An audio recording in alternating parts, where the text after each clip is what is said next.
Okay, so I'm live on Zoom, I'm live on Facebook, and it'll stay in the Facebook group. And I'm also going to put it in YouTube so that anybody can watch it. So here we go, share screen.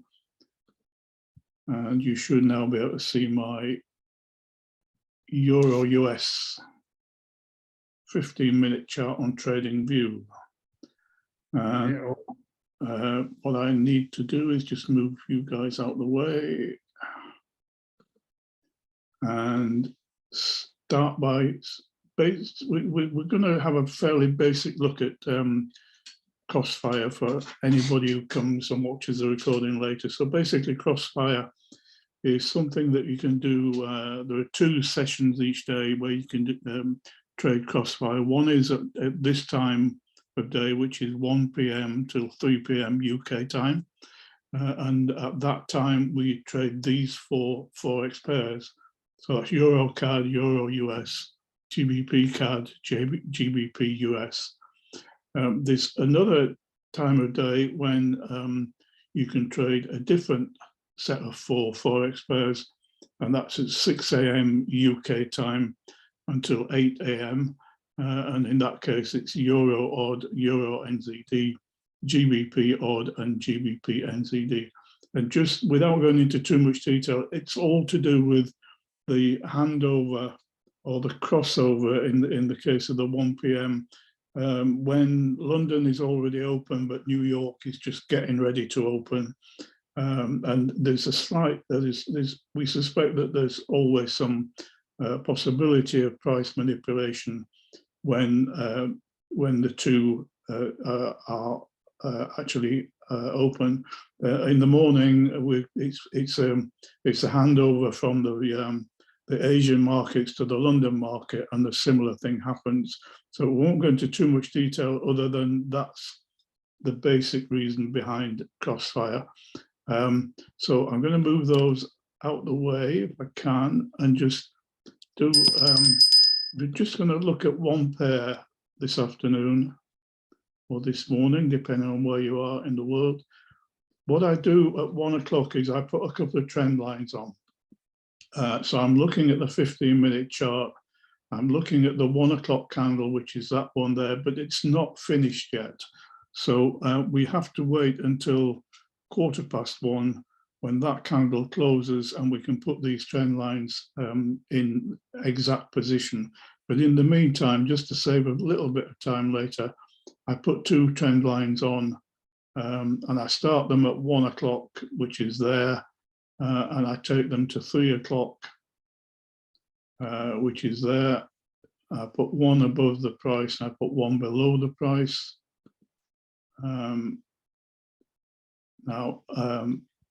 And I changed this one to green because this one is to do with buys and that one is to do with sells. Actually, I put that from 1 till 3. I normally find it helps me position them later if I just extend them a little way. So I'll move that to 4 o'clock, and I'll move that one to 4 o'clock. Now, the first thing that we should do, and whenever we're trading, whether it's Crossfire or any other strategy, we should take a look at the news. And so I'm going to look at Forex Factory first. If I can get this to move down, that's not what I wanted.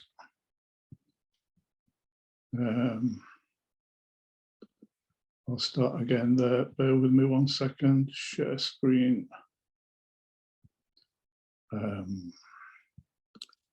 Well, this is going well, particularly since I'm recording this for future reference, but never mind, just makes it real. So you're, why is this?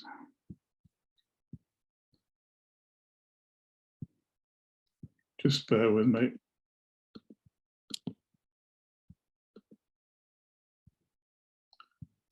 This is not going well. So I'm going to just try something different here.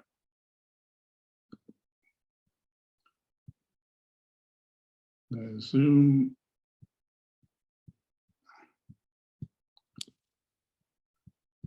This. And then I need to move. Yeah, okay. So I share my screen. What does that do? Yeah, that takes me back to where I was. I just need to move to somewhere else. So can somebody confirm that you can actually see my Forex Factory screen? Yeah, I've got it. Okay, right. So that's today's news, Friday the 2nd of June. There's nothing happened, or very little happened so far today. These are all UK timings. So there is an Italian bank holiday, but that's just one country in Europe. The main news is what we call non-farm payroll, and that occurs the first Friday of each month.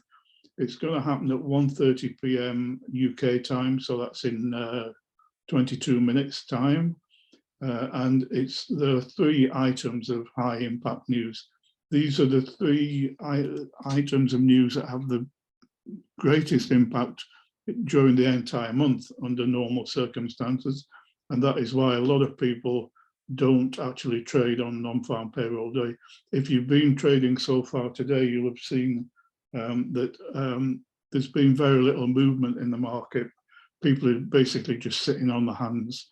I tried to do Crossfire this morning and I just couldn't see any opportunities. So I look at Forex Factory. I also look at my FX book and go to the economic calendar. Come on, here we go. So all of these things with a green tick have already happened. We're looking at quite a list of, come on, there we go. There's quite a list coming up in 20 minutes, all to do with the US dollar. A lot of high impact news, including non-farm payroll, but there is some medium impact and there's also some low impact. So there's quite a lot of things coming at 1:30 UK time. And then there's one or two other extra items later this afternoon. My computer seems to be doing its own thing today. So basically, we would be aware that there's some high impact news at 1:30 and because it's non-farm payroll, we will probably avoid getting in any trades. So I'm going to take advantage of that and show you my checklist that I use to get in trades using Crossfire. Now, if I can just move this out of the way, I might be able to do this without too much hassle. No.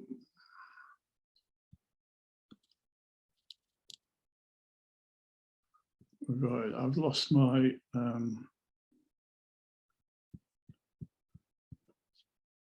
bear with me 1 second.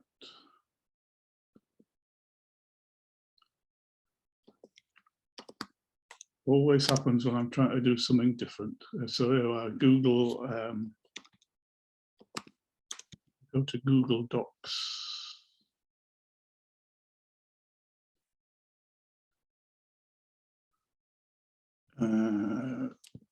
Okay.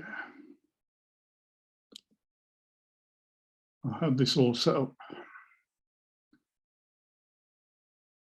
So go to Docs. We should be there pretty soon.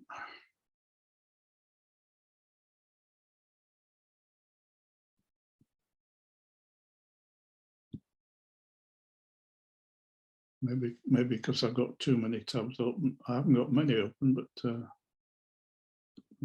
close a couple. So this is what I'm looking for.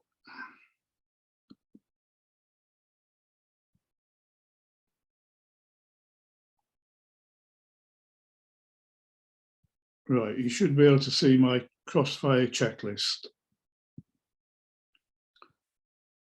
If not, just give me a shout. So this is a work in progress. I'm going to edit it and add to it over the weekend, and then I'll publish it. But the first thing I thought I should do is point out that this is a checklist for entries, stop loss, and take profit. And in order to achieve that, I use straightforward Forex. I use the 13, these are all indicators that are available. Straightforward Forex, 1362 zone.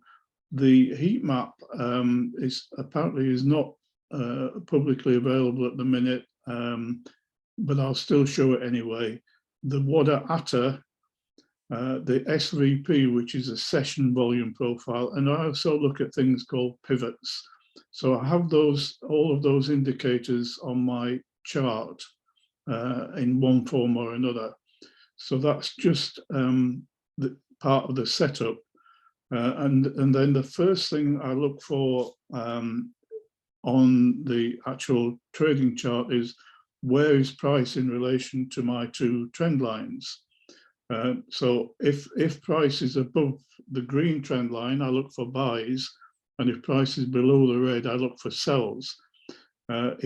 It can often be between the green and the red prior to the crossover. That's what I call no man's land, and I simply stay out of those trades. So I'll try and go back because the timing is probably just about right. If I put these two trend lines in position, and I'll show you exactly what I mean by that. And then I'm just going to build up the various components so you can see what my finished chart looks like. And we're going to talk about each of those components in turn. And by the way, please ask any questions that you might have. So we've got about 12 seconds left. What I do is I use the magnet tool in this left-hand column. So I'll put the magnet tool on, and then when I move this at this end of this trend line, and I put it somewhere close to where I want it to be, it actually snaps into position. So it's now 1/4 and that 1 o'clock candle is now finished. So I look at the top of the wick of that 1 o'clock candle, and I look left for the next high point. Now, when I'm looking at this, I like to be able to see the whole of the day's trading. So this is the crossover from yesterday's trading to today's trading. So I only look as far back as that point. So in this case, I just need to look back to the very next candle. So I put that in position, and then I drag this trend line down so that it touches the top of the 1 o'clock candle. You sometimes got to manipulate the chart a little bit. There we go. So we're almost touching. So for the benefit of any newbies, I'm looking at the 1 o'clock candle. I'm looking left for the nearest high. That's the nearest high. So I then bring the trend line down to touch the top of the 1 o'clock candle, and I continue that. In this case, I've got it to 15:45. So the session is until 3 o'clock in the afternoon. You can take trades after that, but mainly the crossfire movement has normally occurred by then. Now, I'm looking now at the bottom of that candle, the 1 o'clock candle, and I'm looking left, and I can see that there is one right over here that is slightly lower than the 1 o'clock candle. So I'm going to need to drag that all the way and put it there. And there's not a lot of difference in it, but there is a slight incline. Because there's no wick on the bottom, I'm trying to get it to go through the center of the candle where the wick would be. So I'm just going to move that there. That's more or less in place. It doesn't have to be 100% accurate. And that's the setup in the 15-minute chart. I'm only going to look at one pair this afternoon. So once I've got the 1 o'clock candle as closed and I know where the high point is and the low point, I simply look for the nearest high for the green trend line and for the nearest low for the red trend line. So that's a position. Anybody who doesn't understand, please shout out. If you don't understand exactly what I've done or why I've done it there, because no doubt there will be other people wanting to ask the same question as well. So having set up on the 15-minute chart, let's just go back to my document. For some reason it's disappeared again. Oh, there it is.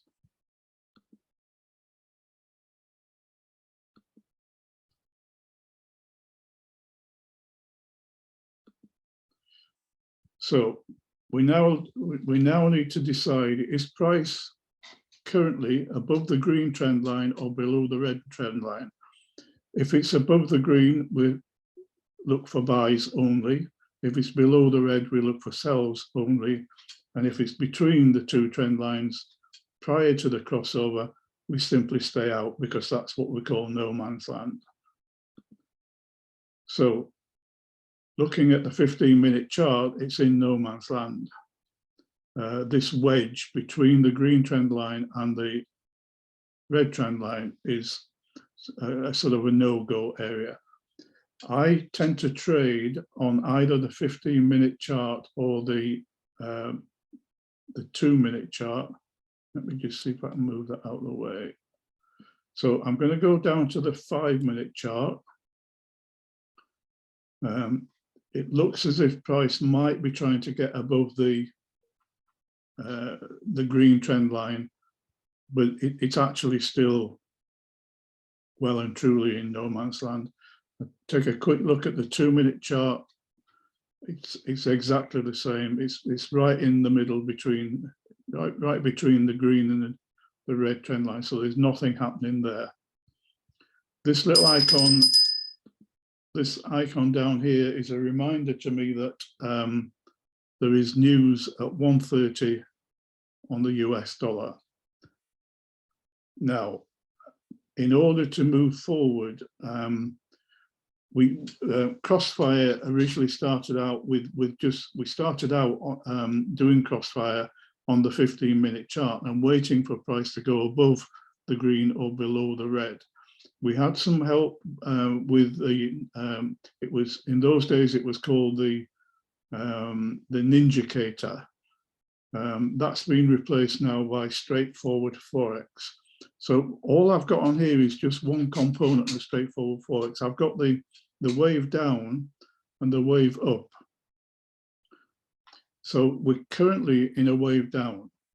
So that's in confluence with the price potentially going below that red line. So let's go back to my checklist and see what we said about that.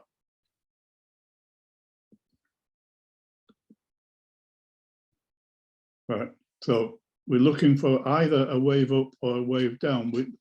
I prefer a very recent wave up or wave down. Sometimes you'll go to a chart and there's several candles have appeared since the last wave up or wave down. I prefer it when it's a very recent wave up or wave down. The next thing I'm looking for is an engulfing candle in confluence. So we'll go back to Euro and I'm just going to add parts of the straightforward Forex one at a time. So I'm looking for engulfing candles.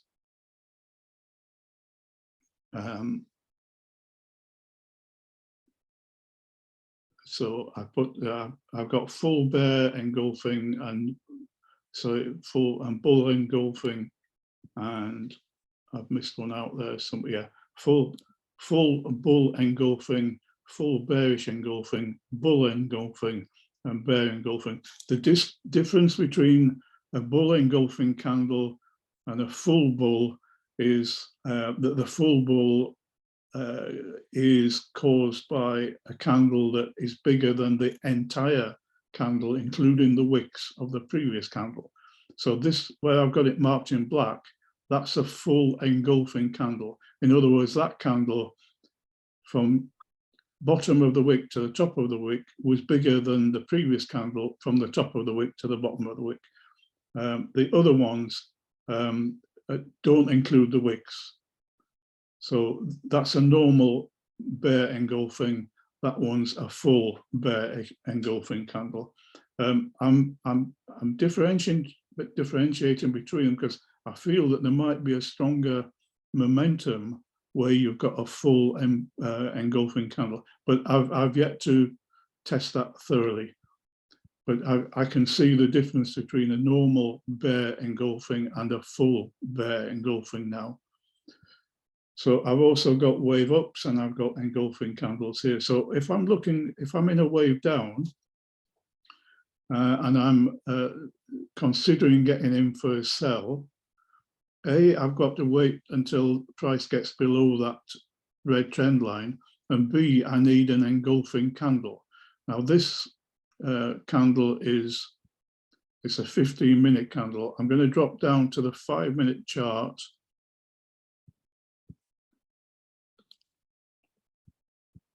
In a minute. So we're now on the 5-minute chart. We have an engulfing bear candle there, but I want to wait until price gets below the trend line, below that red trend line. Now it's possible, in fact, it's highly likely that price will bounce off that trend line. I've said somewhere further down in the checklist that any trend line, or in fact, any line on the chart is a potential bounce line. So price can, as it did there, it came down and it bounced off. It's having another go at coming down and it's bouncing off. So I'm actually looking for price to get below this trend line before I even consider getting in for a sell. So let's go back at have a look at the Google Doc. So far, we've looked where prices are in relation to the two trend lines. Our current chart, we're still in between the green and the red, but it's looking like it might go below the red, in which case we're looking for a sell. We've got a wave down. We haven't yet got an engulfing candle that appeared after the wave down, but if there's an engulfing candle slightly before, we can accept that. So the next thing I look for is where is price in relation to the 200 moving average. I put a note there, if price is, well, no, I'll come back to that. We'll just ask that question. Where is price in relation to the 200 moving average? And I need to put the 200 moving average on the chart. So I'll go to settings, and I want the EMA, which is that black line. I've got mine set to 200. Where if I go to inputs, you'll see 200. EMA 1, well, we've only got one, it's set at 200. So I like to know where price is in relation to the 200. Right now it's straddling the 200. So that's another reason not to get in, because price has gone back, it's come down since that wave down, it's come down and it's hit the 200 moving average, it's broken past it, it's returned to it, it's broken past it again, and then it's come down again, broken past it. So it's hovering around the 200 moving average. And that's another reason why I'm not going to get in. So far, all I'm doing is discovering reasons why I shouldn't get in. And that is where you increase your win rate by staying out of trades that are in consolidation. And basically we're in, that is telling me we're in consolidation. We've gone down, we've gone up, we've gone down, we've gone up. We just can't decide. There's potentially a battle going on between buyers and sellers. Nobody really wants to commit themselves, partly because in 3 minutes time, we have the biggest news of the month. So people are just not putting anything that we call it, they're sitting on their hands. I'm just going to go back and see what has happened so far today. I can get the full day on the screen to make the point. So this is the start of today's trading, and you can see that price has just gone sideways. A little bit of a pricing increase up there and then back to sideways. There was a bit of a movement there. That was during the Crossfire session this morning. I took a demo trade. I wasn't confident enough to take a live trade, but I took a demo trade on that. And I got 1-to-1, but I didn't post it because it wasn't a live trade. But that was the only, well, I was going to say the only solid movement. It wasn't solid enough for me to take it on a live trade. Then there's been a couple of drops. There was a drop there that was after the Crossfire session, 8:30. Then it's gone back up, now it's come back down, it's gone back up, and it's come back down again. So basically, the big boys are just sitting on the hands. This is the euro US dollar, which is the most traded forex pair of all, and we've seen very little movement today. So we're still hovering around the 200 moving average. So I'll crack on with the list. So now I know where price is in relation. It's actually clinging to the 200 moving average. I put a note in there, as I say, this isn't quite complete yet, but one thing that I've noticed is price is either above the 200 moving average or below the 200 moving average. If it's moving towards the 200 moving average, I need to consider, is there enough room to profit? So I'll go back to that. So if, for instance, say I was thinking about getting in at this point here where price came down to the moving average, I would need to bear in mind that price can quite often move down to the moving average and then bounce off it. In this particular case, it didn't. It went down to my red trend line. So the red trend line is an alternative turning point, as is the 200 moving average. Now, 130 price has just shot down. It came right down to this point here below that little icon. It's gone back up to more or less where it was, and I suspect it'll shoot up as well. Let's just watch that out of interest. And as I said, if anybody's got any questions, please ask. It will help other people. I'm going to turn off the magnet because that can interfere. So let's go down to the 2-minute chart, see this in a bit more detail. So price on this 2-minute candle, we've got 40 seconds left on this 2-minute candle. So far, what it's done is it's shot up right down, possibly taking out some stop losses, people who were thinking about getting in for a buy. Normally, it will go back up again and take out stop losses above, but we'll just watch it for a few seconds. You can see how far down it's gone. I'm just going to measure that just out of interest from the top of that candle down to the bottom of that wick. There's 30 pips, not a massive drop, but would have taken you out if you'd had a stop loss down here. Okay, so we've got a new candle forming.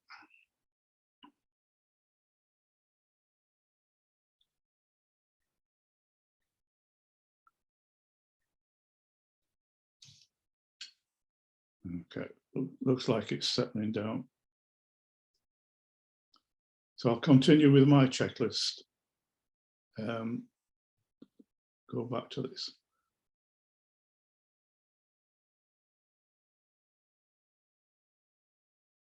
Right. So we've talked about where is price in relation to the 200 moving average. And I need to do a bit more on that. I'll come back to it later. Next question I asked myself is the price between the red and the green trend lines after the crossover? So what I mean by that is, and probably need to go further back. If I go to the 15-minute chart and look at something that happened yesterday,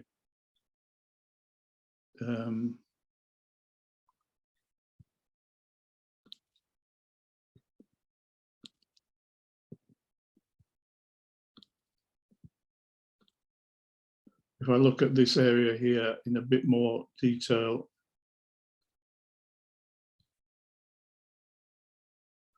so you may or may not be able to see my red trend line is actually underneath the 200 moving average. You'll see it appear there. Look, it started there, finished there. So it's actually following the 200 moving average is actually following the red trend line. But what I'm trying to demonstrate is there was a green trend line, there was a red trend line, there was a crossover at that point, and now you've got the green trend line above the, sorry, you've got the red trend line above the green trend line, and price can often get in between.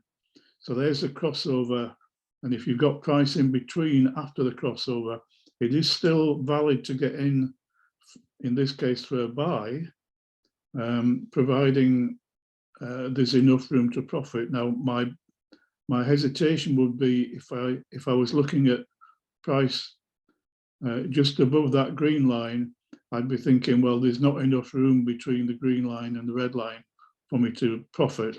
As it happened, price actually went above the red line, and I saw potential to get in for a buy.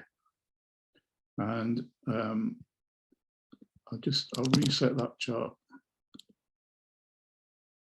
You can see it better now. So this was the scenario. Price didn't actually get in between the red and the green, so that's a poor example. But it actually, because it got above it was already above the green line, so we should be considering buys. But I would probably have waited till it got above the red line as well, and particularly where there was an engulfing candle in an upward direction, a bullish engulfing candle. That was my indication to get into a buy. So just to summarize this situation here, we're at that point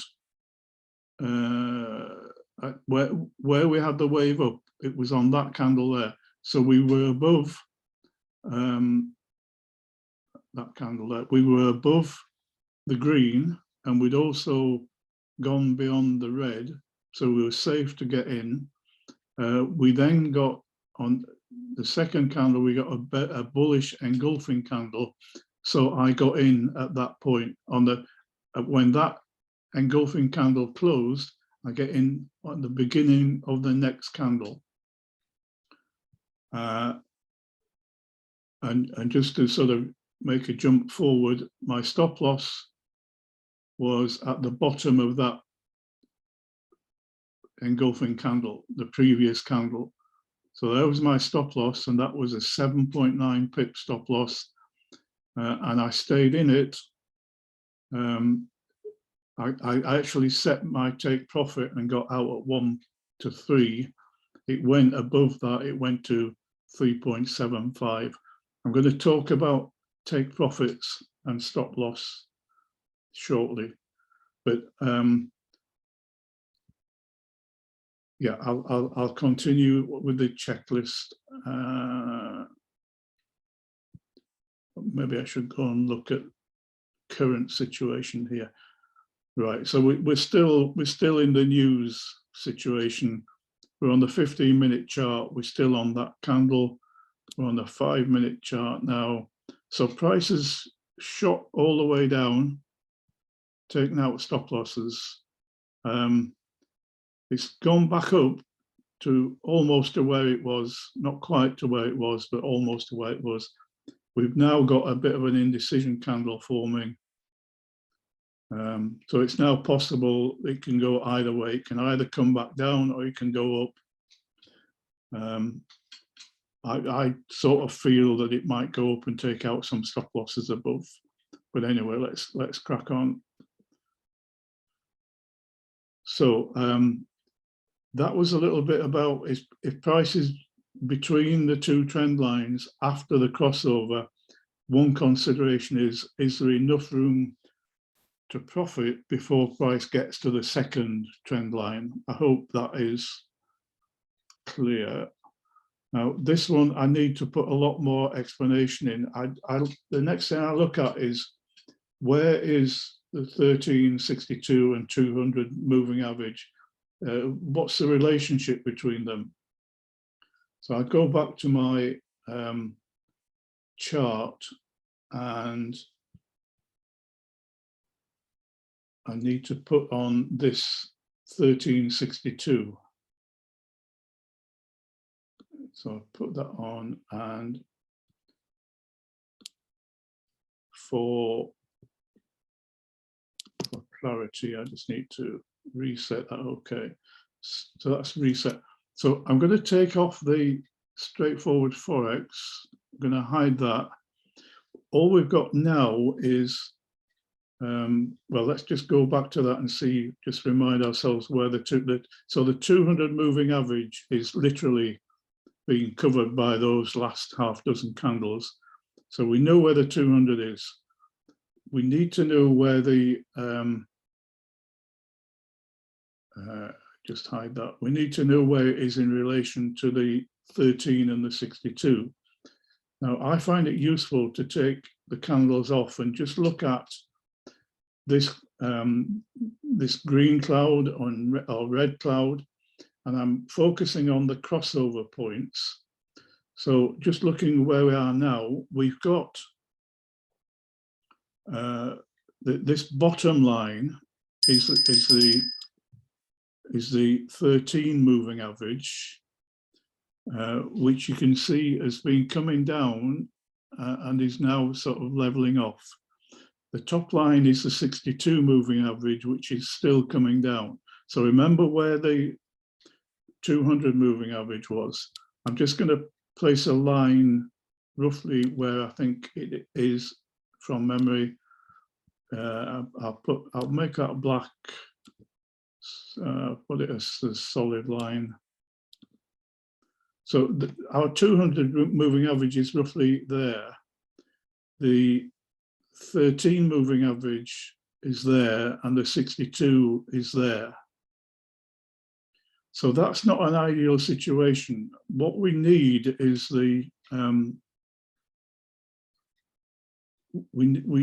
if we're getting into a sell, we really need the 13 to get below the 200 at least. And eventually the 62 will also go below the 200. So if we're getting in for a sell, we want this pink or red cloud to be below the 200 moving average. But what I've discovered is that this crossover point where it crosses, we had the 13 moving average at the top and the 62 below, and then it crossed over at that point there. And that, once this starts to get below the 200 moving average, we're in for a fairly solid sell. At this stage, we could be looking at a sell, but it's not, I wouldn't be quite as confident because the 13 and the 62 are the wrong way around. The 62 needs to be below the 200 and then the 13 needs to be even further down. That's not hard and fast.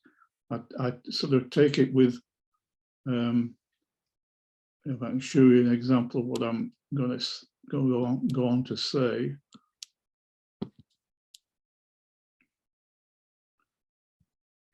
Now, you see that where the crossover occurred here, the 13 was below the 62. At that point, it crossed over and we're in buying mode. we're certainly in buying mode at that point because we're above the green trend line. So at that point, look what happened to price. It went up and it continued in an upward movement, and it stayed there until 8:35 this morning. So that is what I call a solid move. It's above the green trend line. We're in a green cloud. The 13's above the 62. Let's put move the 200 back on. Yeah, and it's above the 200. So we had a wave up. So at that point, we could have got in for a buy, but the better entry is once you've got the wave up and once you've got the engulfing candle and the 13 and the 62 are above the 200. That is an ideal setup for a buy. And if I'd stayed in that, I could have got in and stayed in until I'll put the candles back on. So although I got out at 1 to 3, had I stayed in until it started to turn, which is at that point there,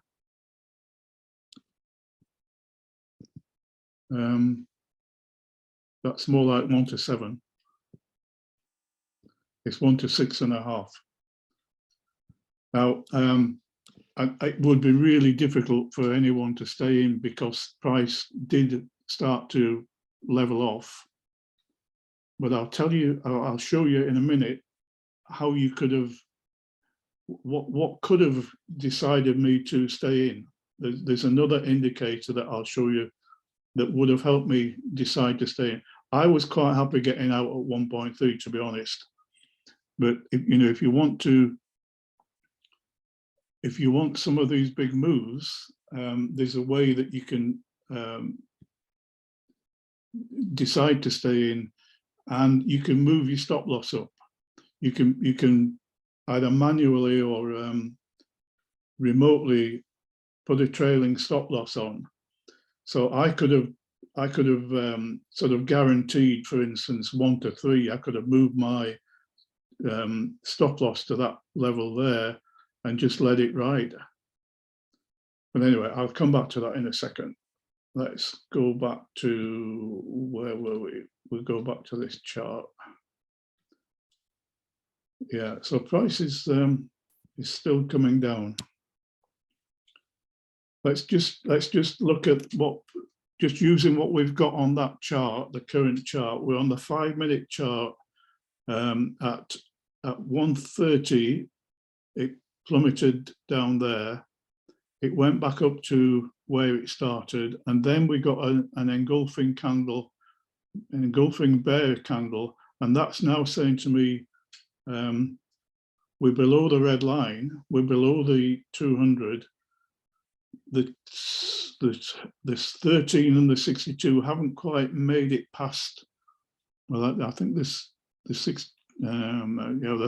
13 has made it past. See that red line there? That is the 13.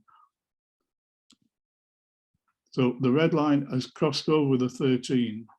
Sorry, the 13 red line has crossed over the 200 moving average, and the 62 appears to be following it.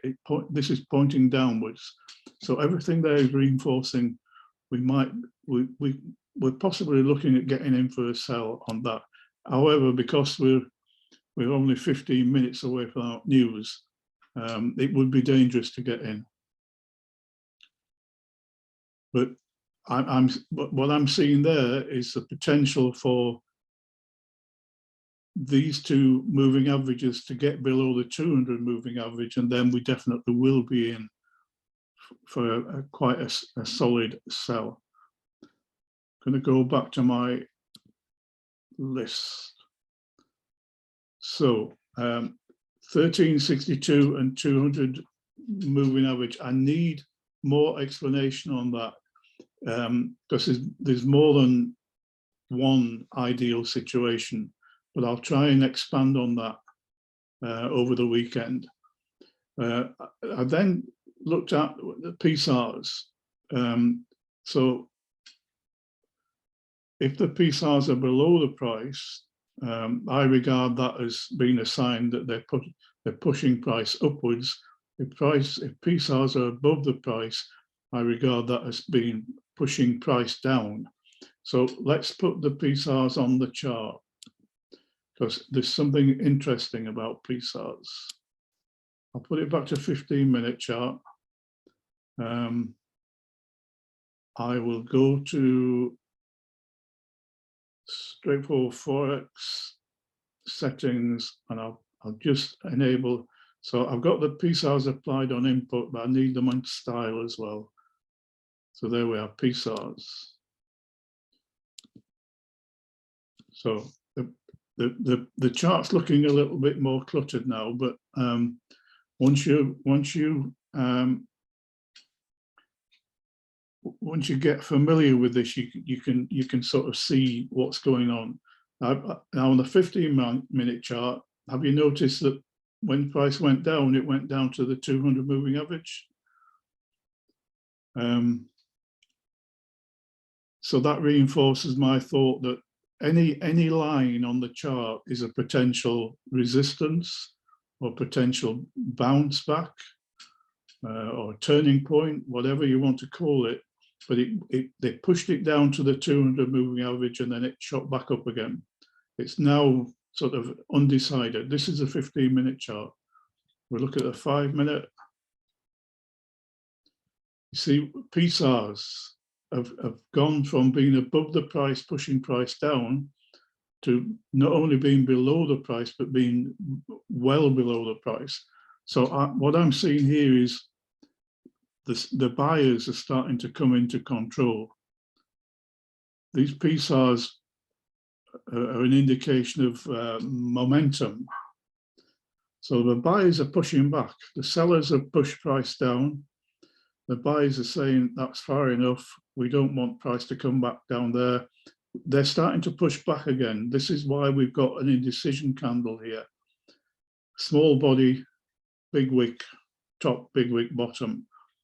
But these PSARs are telling me if I was in a sell at that point, I'd be wanting to get out at that point, because the PSARs are changing the direction or attempting to change the direction. The sellers are pushing back. Let's go back to the Google Doc. So I'm interested in where the PSARs are, and I'm also interested in where there's a change from below to above. That is quite often a time for me to get out of a trade. If the PSARs change from below to above or from above to below, I then start to think about getting out of a trade. Now, the next point I've got on is the heat map. I'm aware that not everybody will have access to this, but I think we can probably find another indicator that'll do the same job. So bear with me on that, but I'm just going to show that indicator on my chart.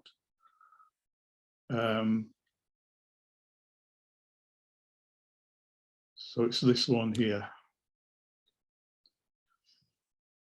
Now, it depends on your settings, but I've got mine set to two shades of red and 2 shades of green. So there's a dark green and a light green, and there's a dark red and a light red. I prefer the light red or the bright red as opposed to the darker red. This is telling me that all the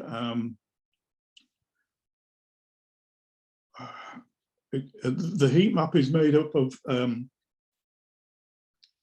a number of different moving averages. So this is telling me that all of the moving averages are indicating sell. We should be in for a sell. So the PSARs are a bit contradictory to everything else on that chart. Now, if we watch this and this price continues to come down, it'll take out that PSAR and you'll end up with a PSAR on top of the price instead of below it. So this is saying the sellers are trying to push price down, the buyers are making an effort to push price up. And we'll just see who wins that battle.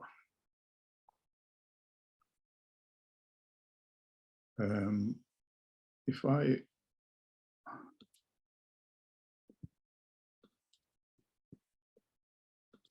just make that a little bit clear, can you see the lines on there? That this is the separating the various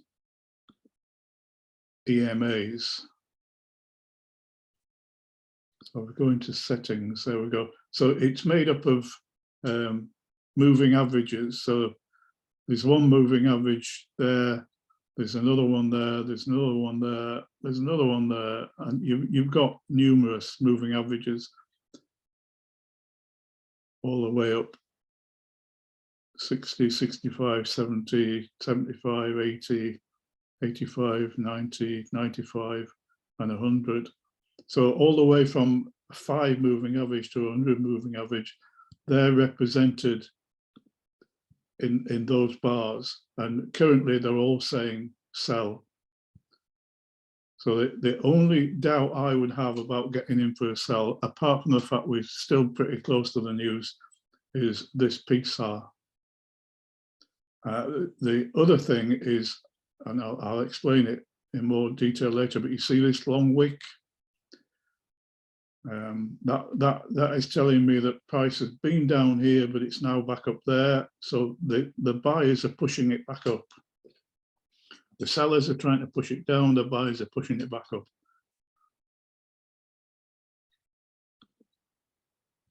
So the heat map, as I say, a lot of you or any new people won't have access to that. If you've already got it, that's good.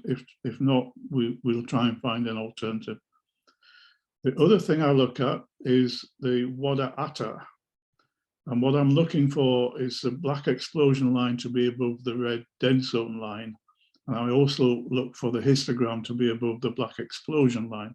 Now that's the same in both buy and sell situations. So we'll put that on the chart as well. I'll just reduce that in size. And I'll put the Wada Atta on. Right, so we were at that point in an ideal situation because the black line was above the red line and the histogram was above, substantially above the black line, and it was red, so it was saying sell. Now on my settings, I've got the strongest candle or strongest bars in dark red and the weaker bars in light red. I may change that so that it sort of corresponds with the heat map. But I understand this way. I understand that bar was bigger than the previous bar, and that bar was bigger than the previous bar, but this bar was smaller than the previous bar. So there's a step up and then a step down. So that tells me that the momentum, or the volume in this case, the volume is going down rather than up. I would like to see this bright red on the histogram rather than the pale red. And you can see what's happening. There's a big wick above, sorry, below that candle. It's a small bodied candle. The buyers are battling to push price back up, indicated by the PSARs there. So there's a battle going on. Sellers want it to come down by, and that there's a bit more volume now, so it may come down. The volume is sort of backed off a little bit there. So the other thing that you need to know when deciding to get in either for a buy or a sell is where's your stop loss going to be, because your stop loss dictates your lot size and your lot size determines your profit. So your stop loss is basically a profit regulator. The bigger your stop loss, the less profit you make.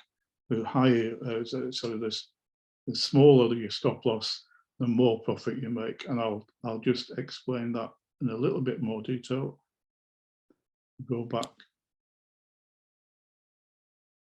Right, so you can see that what's happened there, the buyers are currently in control, they're pushing the price back up. We've got a bullish engulfing candle. This is still red, but this is backing off. This is getting weaker. Now, if I was considering getting in for a sell, I would stay out because obviously price is going up. If I was considering getting in for a buy, I would wait until that price got above the green trend line. I wouldn't get in for a buy whilst price was below my green trend line. You might say, well, you're going to potentially lose some pips, but actually at the moment the market is undecided. The 13, I'm looking at the big picture now. The 13 moving average has made it below the 200, but the 62 moving average hasn't yet made it below. So it's not a solid sell. We've got a couple of indicators saying buy. So this is saying price is actually going up, and the PSARs are below the price. So that's contradictory to most of the indications. So in my mind, I simply stay out. I want to see a more positive situation. So I'm going to go back to that trade I took yesterday. It's that one there.